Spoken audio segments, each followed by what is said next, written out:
Pemerintah Kota Palembang bersama BPBD Kota Palembang dan Pol PP Kota Palembang pada tanggal 22 Oktober yang kemarin melakukan penyegelan sementara usaha bakso granat Bang Aziz dikarenakan tidak mau memasang alat elektronik e-tax di gerainya.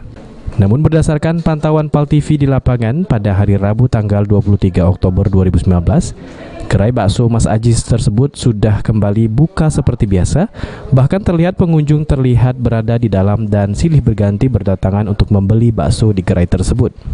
Selaku kuasa hukum bakso granat Mas Aziz, Sayuti Rambang membenarkan bahwa pasca penyegelan yang dilakukan pada tanggal 22 Oktober 2019 pukul 11 siang, bakso granat Mas Aziz pada saat itu juga pada jam 3 sore sudah membuka segel tersebut dan melakukan aktivitas penjualan seperti biasa pada pukul 6 sore.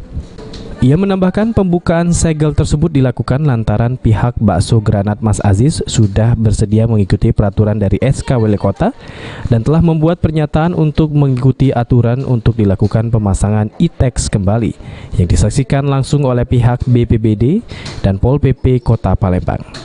Kita menghormati keputusan yang dibuat oleh Pemko, sudah mengeluarkan SK yang mempersilahkan kemarin untuk disegel dan kita urus akhirnya jam 11 itu disegel, jam 3 sudah bisa dibuka kembali. Yang kita urus itu terkait masalah kesiapan dari Mas Aziz untuk mengikuti semua aturan dari Pemko. Salah satunya adalah membuat pernyataan bahwa bersedia untuk dipasang alat e-tax. Maka kemarin vendor, pihak BPBD dan pihak Pol PP juga menyaksikan pemasangan alat e-tax itu. Jadi alat itu sudah dipasang, alat itu sudah dipasang dan kami dari pihak bakso dan Mas Aziz itu siap mengikuti semua aturan yang ada. Heru Wahyudi, PAL TV.